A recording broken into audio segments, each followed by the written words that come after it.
प्यारे विद्यार्थियों, आज का टॉपिक है द्वंद्वात्मक भौतिकवाद।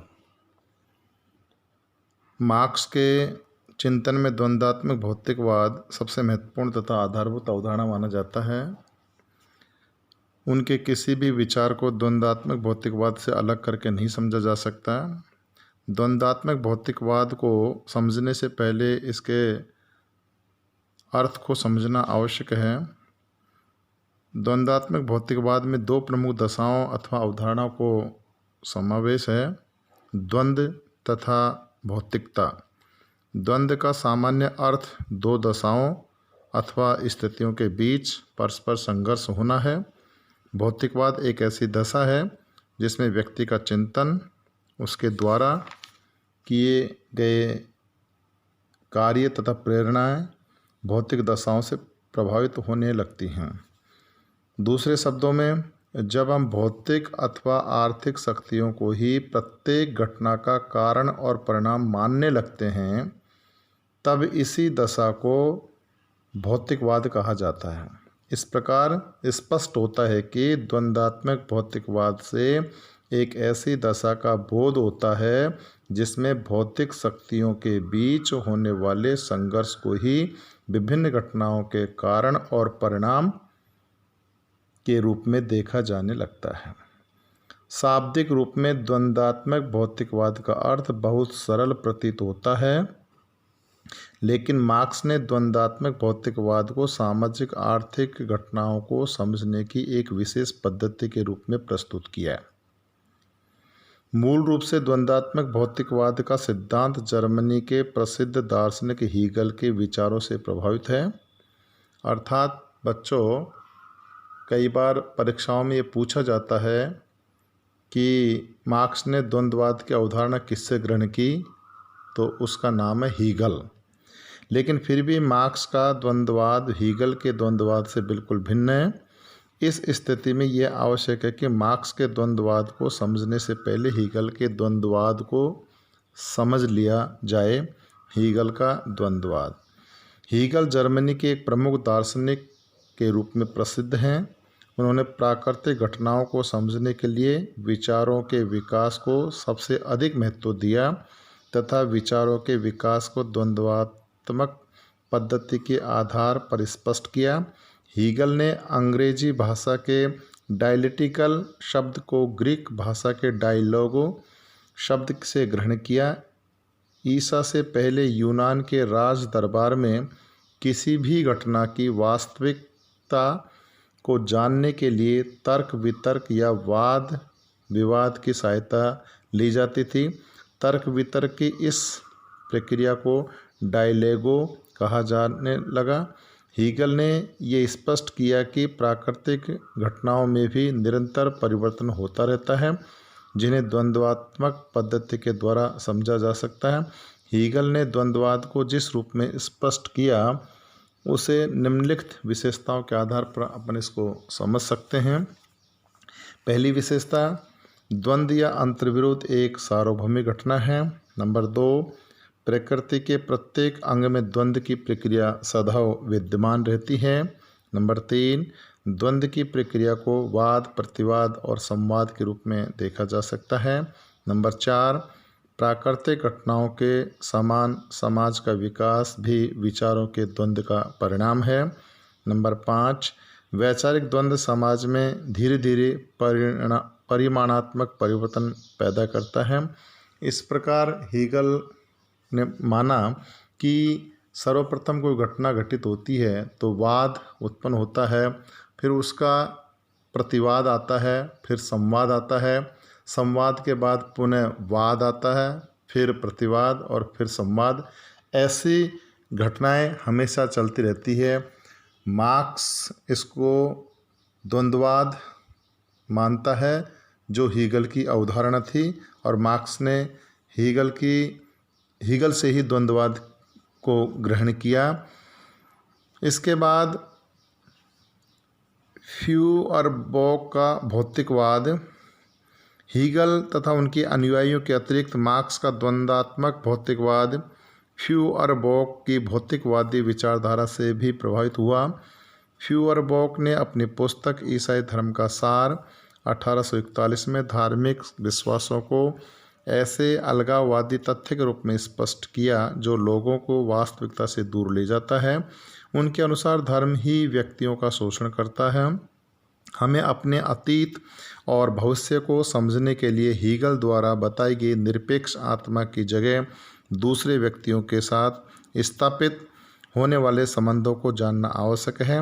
इसका तात्पर्य है कि निरपेक्ष आत्मा संबंधी विचारों की तुलना में भौतिक जगत अधिक महत्वपूर्ण है। इस प्रकार फ्यूरबॉक ने धर्म का विरोध करने के लिए अलगाव की जो अवधारणा प्रस्तुत की उसका मार्क्स के चिंतन पर गहरा प्रभाव पड़ा। इसके अतिरिक्त फ्यूअरबॉक ने अलगाववादी जैसे दशाओं को उत्पन्न करने में व्यक्तिगत संपत्ति के प्रभाव को स्पष्ट करने के साथ ही यह भी बताया कि इससे हमारे सामाजिक संबंध किस तरह प्रभावित होते हैं। इस तरह फ्यूअरबॉक ने विचार के स्थान पर सामाजिक संबंधों की विवेचना भौतिक पदार्थों के आधार पर की। स्पष्ट है कि मार्क्स ने हीगलवादी विचारों से द्वंद्ववादी प्रणाली को ग्रहण किया, जबकि फ्यूअरबॉक के विचारों से भौतिक पदार्थों के प्रभाव को समझकर एक नया सिद्धांत प्रस्तुत किया जिसे हम द्वंद्वात्मक भौतिकवाद कहते हैं। अब मार्क्स का द्वंद्वात्मक भौतिकतावाद क्या कहता है कि मार्क्स द्वारा प्रस्तुत द्वंद्वात्मक भौतिकतावाद के सिद्धांत में हीगल तथा फ्यूअरबॉक के विचारों का कुछ प्रभाव अवश्य है, लेकिन मार्क्स का द्वंद्वात्मक भौतिकतावाद इन दोनों विद्वानों के विचार से बिल्कुल भिन्न है। मार्क्स ने लिखा कि मेरे द्वंद्वात्मक पद्धति हीगलवादी विचारों से भिन्न ही नहीं बल्कि उसके पूर्णतः विपरीत है। हीगल के अनुसार चिंतन की प्रक्रिया जिसे वह विचार कहते हैं वास्तविक संसार को बनाने वाली एक स्वतंत्र सत्ता है तथा वास्तविक संसार विचारों का ही एक बाह्य तथा दृश्य स्वरूप है। इसके विपरीत मेरे लिए मानव मस्तिष्क में विचारों का जन्म भौतिक जगत से प्रतिबिंब के रूप में होता है जो बाद में एक विचारधारा के रूप में बदल जाते हैं। मार्क्स ने अपनी पुस्तक दास कैपिटल के प्रथम खंड में लिखा कि हीगल के लेखों में द्वंद्ववाद अपने सिर के बल खड़ा हुआ है, जबकि मैंने उसे अपने पैरों पर खड़ा कर दिया। यदि आप हीगल के रहस्यवादी खोल में से उसके तार्किक सार को खोज करना चाहते हैं तो उसे सीधा खड़ा करके देखना होगा। इस प्रकार मार्क्स का द्वंद्वात्मक भौतिकतावाद इस मान्यता पर आधारित है कि व्यक्ति की चेतना का वास्तविक आधार भौतिक पदार्थ है।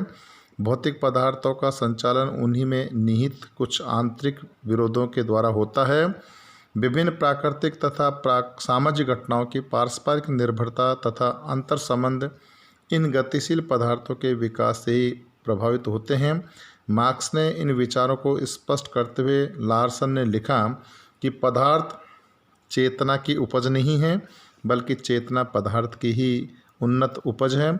इस प्रकार मार्क्स ने हीगल की वैचारिक प्रधानता का खंडन करने के बाद ही हीगल की द्वंद्वात्मक संरचना के आधार पर द्वंद्वात्मक भौतिकतावाद के सिद्धांत को प्रस्तुत किया। इसके बाद द्वंद्वात्मक भौतिकतावाद की विशेषता। मार्क्स ने द्वंद्वात्मक भौतिकतावाद तथा द्वंद्वात्मक प्रणालियों को अनेक विशेषताओं के आधार पर स्पष्ट किया। इनकी सहायता से हम द्वंद्वात्मक भौतिकवाद की प्रकृति को सरलतापूर्वक और विस्तार से समझ सकते हैं। विशेषताओं में है नंबर 1, द्वंद्वात्मक भौतिकवाद पदार्थ को प्रमुख मानता है। नंबर 2, प्रकृति के सभी तत्व परस्पर संबंधित होते हैं। नंबर 3, प्रकृति में गतिशीलता तथा परिवर्तनशीलता होती है। नंबर 4, पदार्थ में होने वाले परिमाणात्मक परिवर्तन गुणात्मक परिवर्तन उत्पन्न करते हैं। नंबर 5, प्रकृति तथा मानव समाज के प्रत्येक भाग में अंतर्विरोध निहित होते हैं। नंबर 6, परिवर्तन में विकास की दिशा नीचे से ऊपर की ओर होती है। नंबर 7, द्वंद्वात्मक भौतिकवाद एक सार्वभौमिक घटना है। इससे स्पष्ट है कि समाज तथा इतिहास की व्याख्या करने में मार्क्स ने द्वंद्वात्मक प्रणाली को आधारभूत मानते हुए यह निष्कर्ष दिया कि भौतिक शक्तियों के बीच होने वाला द्वंद्व ही संपूर्ण सामाजिक परिवर्तन और विकास का वास्तविक आधार है। अब है द्वंद्वात्मक भौतिकतावाद के उद्देश्य तथा महत्व। मार्क्स ने द्वंद्वात्मक भौतिकतावाद का सिद्धांत जिन उद्देश्यों को पूरा करने के लिए प्रस्तुत किया, उनसे इस सिद्धांत के महत्व पर भी प्रकाश डाला। हम इसको इस प्रकार इसके उद्देश्यों को स्पष्ट करेंगे। नंबर 1, समाजवाद की अनिवार्यता।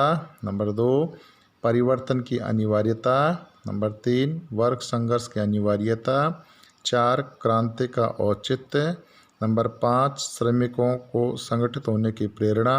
नंबर 6, पूंजीपतियों को चेतावनी। हीगल और मार्क्स के विचारों की तुलना भी इसमें कर सकते हैं कि द्वंद्वात्मक भौतिकतावाद के सिद्धांत में मार्क्स ने वाद, प्रतिवाद तथा संवाद के रूप में जिस द्वंद्वात्मक प्रणाली का उपयोग किया वह हीगल के विचार से बहुत अधिक प्रभावित है। इसके बाद भी मार्क्स तथा हीगल के विचारों में अनेक ऐसे मौलिक अंतर हैं जिनके कारण मार्क्स का सिद्धांत हीगल के विचारों से बिल्कुल भिन्न हो गया। अब द्वंद्वात्मक भौतिकतावाद की आलोचना के बारे में कि मार्क्स एकमात्र विचारक है जिसके प्रशंसक और आलोचक चरमवादी प्रकृति के हैं, और एक और मार्क्स के समर्थन मार्क्स के प्रत्येक कथन को पैगंबर के संदेश के रूप में देखते हैं, तो दूसरी ओर उनके आलोचक ये मानते हैं कि मार्क्स का संपूर्ण चिंतन एक स्वप्न चिंतन है तथा सामाजिक परिवर्तन के लिए उसका खतरनाक ढंग से प्रयोग किया है। इसकी प्रमुख आलोचना इस प्रकार है कि नंबर 1, अंतर्विरोधों से युक्त। नंबर 2, दोषपूर्ण विकास क्रम। नंबर 3, विचार तथा आधार केवल भौतिक निर्णायकवाद है। नंबर 5, संघर्ष को सहयोग की अपेक्षा अधिक महत्व है। नंबर 6, सिद्धांत का निर्माण एक नीति के रूप में। इसके बाद है अव्यावहारिकता का दोष। अंत में कहा जा सकता है कि मार्क्स ने इस प्रकार द्वंद्वात्मक भौतिकतावाद को विस्तार से समझाने का प्रयास किया। धन्यवाद छात्रों।